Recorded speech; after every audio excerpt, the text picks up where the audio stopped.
女人洗完澡掀开浴帘。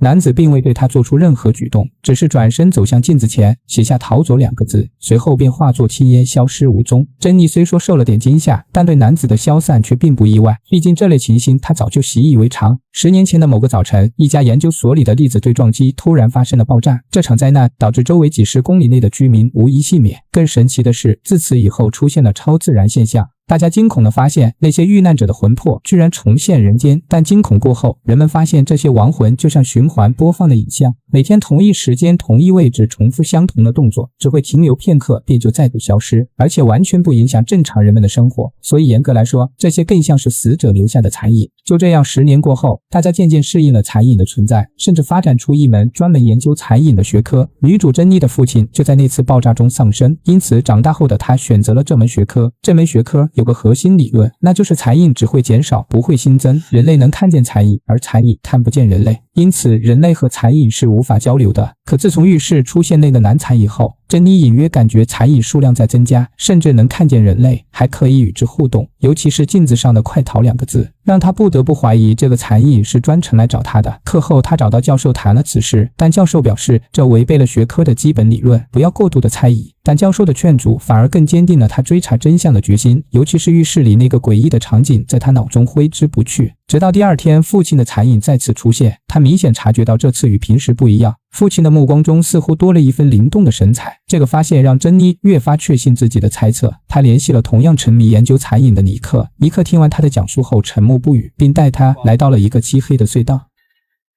Okay, go, count them, count these.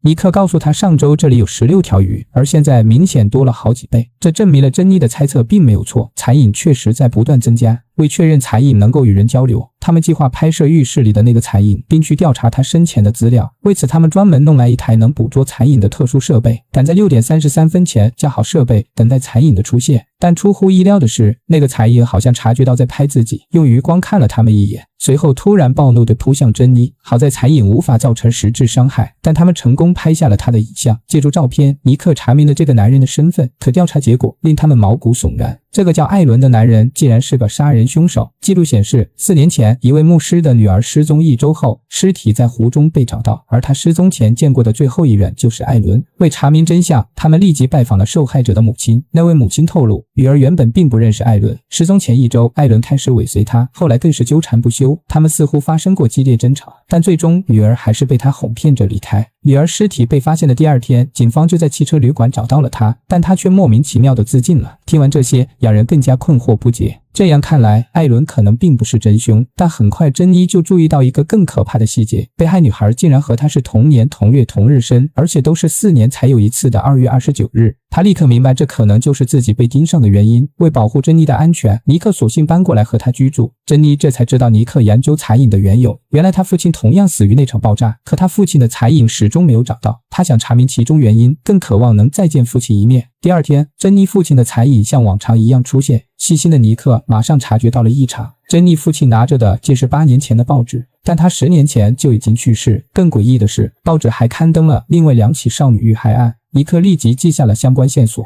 ，2名女孩都在生日前1天离奇失踪。虽然真凶仍未落网，但警方当时也将艾伦列为了嫌疑人。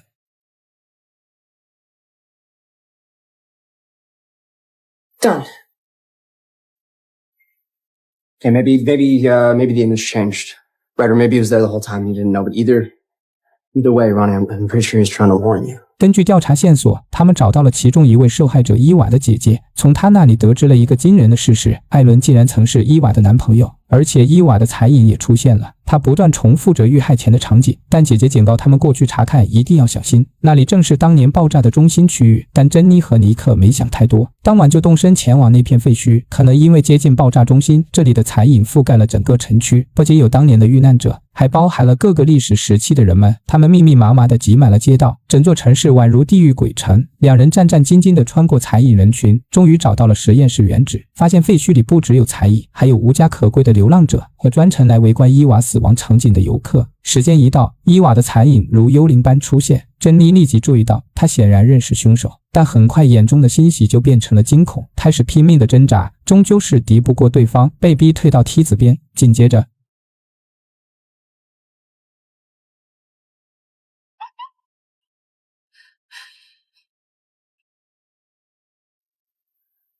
随着残影消失，围观的人群也陆续离开。尼克却在人群中看到了一个熟悉的身影，居然是当年负责对撞实验的首席科学家。发现被认出后，博士惊慌失措地转身就跑，察觉异常的两人立即追赶，最终在一处死胡同截住了他。在珍妮含泪恳求下，博士终于卸下了防备，随后带领两人前往他的藏身之所。在那里，他们得知了一个惊人的真相，这一切要追溯到广岛和长崎的原子弹爆炸。核爆中心的人会在强辐射下瞬间气化，但他们的影像却能永久地烙印在建筑物上。通过研究这些核爆阴影，他们意外检测到微弱的声波信号，这些声波不仅能形成残影，更能开启连接阴阳两界的通道。实验室的目的就是打开这个通道。他们曾成功复活濒临死亡的病人，但在尝试用活人作为媒介复活死者时，实验室发生了灾难性的事故。 Instead of building the doorway,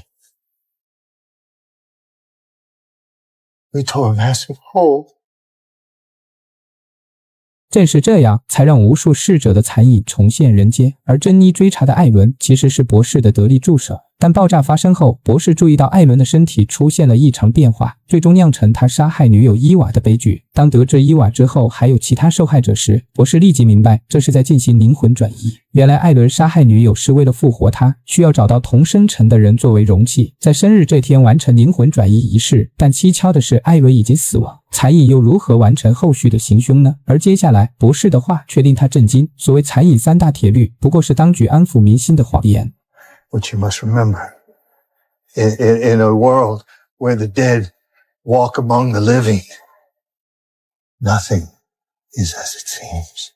说完这些秘密后，博士释然地掏出了手枪。这个残酷的真相压在他心头太久了，如今终于说了出来，他也算是赎罪了。珍妮他们根本来不及反应，博士就果断结束了自己的生命。他们本打算等珍妮生日过后，也就是躲过艾伦的追杀之后，再公开这个惊人真相。谁知刚返回校园，意外就突然降临。两名警察直接找上尼克，还在他储物柜搜出一把手枪。虽然尼克坚称枪不是他的，最终还是被警方带走调查。这变故让珍妮顿时陷入了困境，只能再次向教授求助。没想到这次教授相信了他的话，原来他也在调查这个案子。他同样在怀疑艾伦。得知珍妮在禁区的遭遇，他知道真相后，教授想出一个对策。他把珍妮家的安全屋改造成残影无法进入的庇护所，只要珍妮在里面度过24小时，平安过完生日，就能化解危机。唯一的问题是安全屋里没有任何信号。教授在帮珍妮准备物资时，尼克也从警局出来了，但此刻他找不到珍妮，于是只好继续翻看实验室里档案，竟发现了惊人的真相。教授居然曾是博士团队中的成员。联想到莫名出现的手枪，尼克顿时感到不妙，便立即赶往教授家，恰好看到教授女儿的残影出现，教授也正好回来，他只好暗中观察。但诡异的是，刚才还神色自若的教授女儿上楼后突然惊慌失措，最后在教授悲伤的目光中烟消云散。目睹这一切后，尼克恍然大悟，教授确实是实验室的核心成员。爆炸发生时，他女儿恰好在现场。教授和博士艾伦三人及时躲进了安全屋，但他女儿没能逃过，便化成了灰烬。这才是连环凶杀案的真正动机。知道真相的尼克正要行动，却被偷偷来到背后的教授袭击，一记重击将他打晕。醒来时惊恐地发现教授正在活埋他。随后教授便若无其事地带着补给返回安全屋。时间1分1秒过去，当时钟指向6点半，离艾伦现身只剩下3分钟了。这时窗边的隔离材料突然脱落，珍妮赶紧去固定，却不小心割破了手指。她问教授这是什么材料，听到铝合金时，珍妮顿时警觉，想起当初尸检报告显示伊娃颈部残留铝合金的痕迹，又看了看教授额头上的伤疤，她立刻明白了真相，教授才是真正的连环杀手。她猛地撞开教授，夺门而逃，刚跑到楼上就被教授制服。教授终于撕下伪装，这一切都是为了复活女儿，这次没人能阻止他了。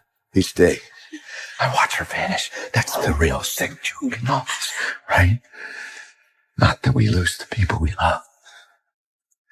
That we keep losing over 1,000 times over. 话音未落，教授就死死掐住珍妮的脖子。危急关头，珍妮摸到床下父亲留下的冰刀，镜中突然浮现父亲的残影，这意外让教授一时恍惚。珍妮趁机用冰刀划伤教授，挣脱束缚的他在父亲欣慰的注视下夺门而逃，但教授仍不死心。被逼到结冰湖面的珍妮再次被教授死死勒住了脖子，为求自保，珍妮只能奋力砸碎冰面，拖着教授坠入冰湖。绝望的是，教授仍死死掐住他。濒死之际，他看见艾伦的残影从湖底浮现，推开教授并将他拖向水面。不止艾伦，其他遇害女孩的残影也来相助。在众人帮助下，珍妮终于浮出水面。最终，教授带着不甘沉入了湖底。完成夙愿后，艾伦也终于可以放心的离开了。但耗尽体力的珍妮已经无力游回岸边。绝望之际，被活埋的尼克竟奇迹般的出现，及时的将他救了上来。原来尼克也以为自己必死无疑时，一个残影突然出现，将他救出。这人正是他朝思暮想的父亲，那个他思念了整整10年的父亲，也是尼克每天上学路上看见的那个10年如一日挖着土的残影。看到这里，我才终于明白，这不仅仅是一部悬疑科幻片，更是一曲父爱的挽歌。当女儿逝去，却还要一遍又一遍的出现又消散，这将是怎样的崩溃和绝望？逝去的亲人虽成残影，却以另一种方式陪伴。残影是时间的印记，是爱的不朽，是那穿越生死的守护之光。在光影交错的世界里，每一个残影都是一首诗，一段故事，一份未完成的守候。它教会我们珍惜眼前，感悟生命的脆弱与坚韧，让我们更懂得了什么是爱，并找到了存在的意义。